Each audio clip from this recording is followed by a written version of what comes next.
Adelante con valor. El conflicto ha comenzado. Un ejército de trabajadores asalariados está desocupado. El capitalismo esconde sus garras de tigre detrás de las murallas del orden.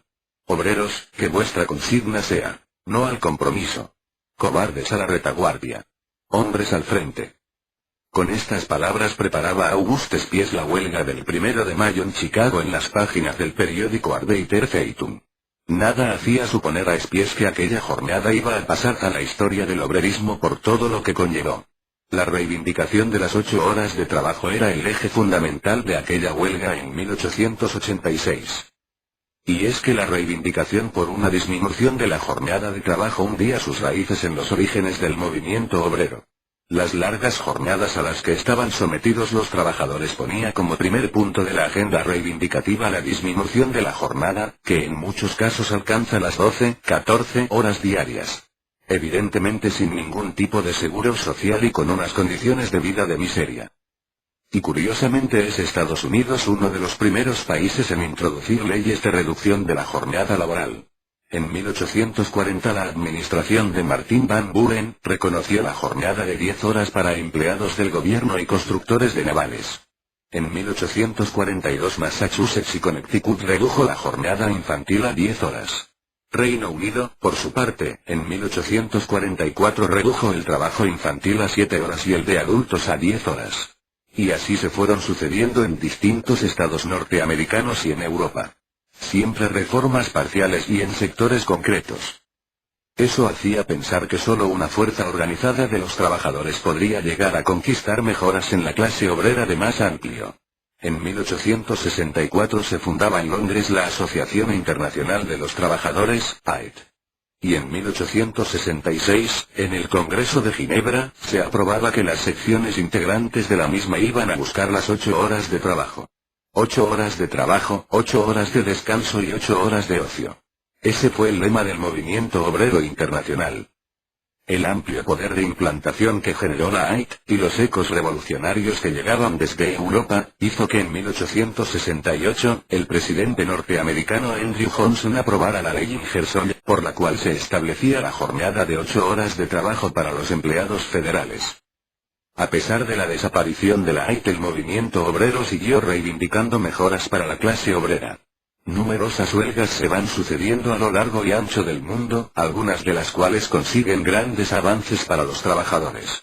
Por ejemplo, la huelga de ferrocarriles de Massachusetts de 1874 conquistaba las 10 horas de trabajo.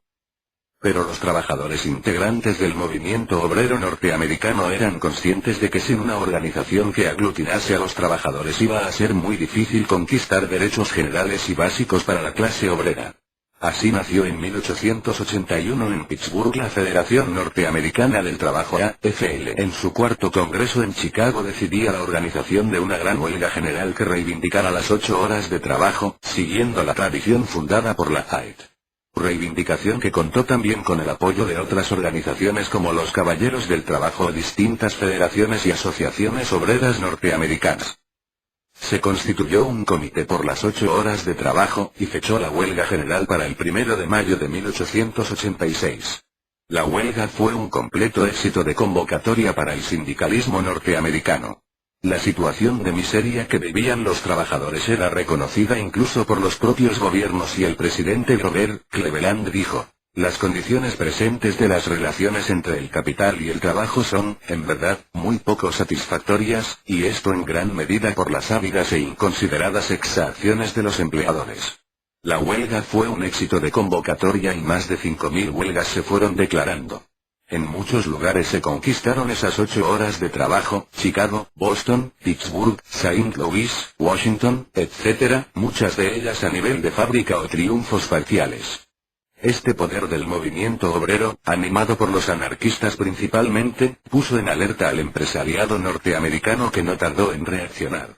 En las sucesivas manifestaciones tras el 1 de mayo los patronos lanzaron contra los huelguistas, a rompehuelgas y amarillos, sobre todo contra los obreros de la fábrica Cormick.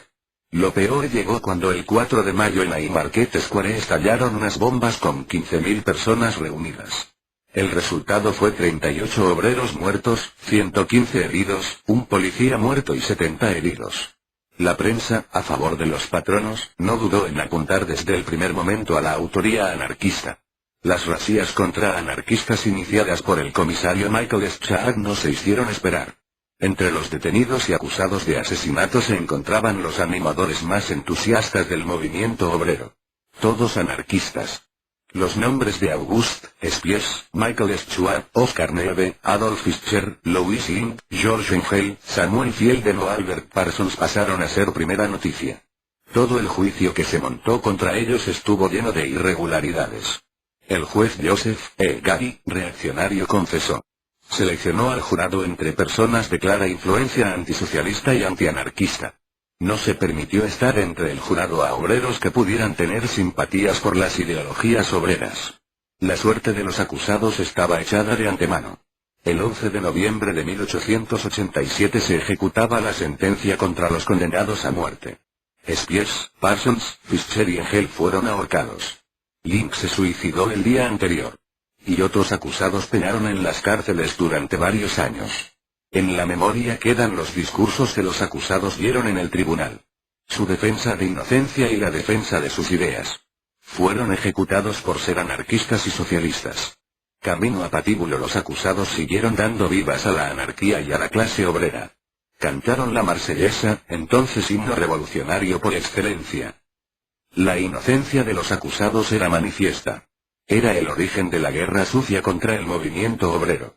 Algunos de los instigadores de los sucesos de Chicago estaban vinculados a organizaciones como la agencia de detectives Pinkerton, que actuó como rompehuelgas y se infiltró en el movimiento obrero con el beneplácito de patronos y gobierno norteamericano.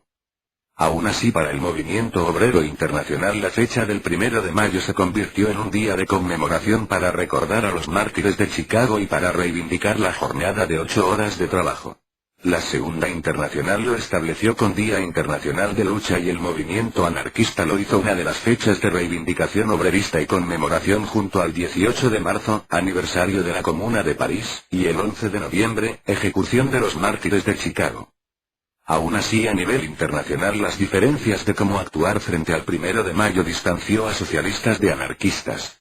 Mientras los primeros, cada vez más integrados en las instituciones, fue convirtiendo el 1 de mayo en una jornada casi festiva, con manifestaciones de fuerza y entrega de reivindicaciones a las autoridades, los anarquistas los consideraban un día de lucha y la razón para convocatoria de huelga general que presionase a esas autoridades para aprobar la jornada de 8 horas de trabajo. Jornada de 8 horas que en España se consiguió tras una huelga general en la fábrica de la Canadiense en Barcelona y que negoció una delegación de la CNT con el ministro de la Gobernación. Hoy más que nunca conviene recordar los orígenes del 1 de mayo y cómo los derechos que hoy se pierden costaron esfuerzo y vidas conseguirlo. Su ejemplo es nuestra mejor lección en la actualidad.